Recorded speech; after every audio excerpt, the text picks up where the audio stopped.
all-time PBA idols are Johnny Abarrientos.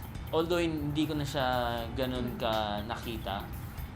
Pero every time na nung bata ako kasi may mga greatest games na pinapalabas eh. Lagi ko siya nakikita doon.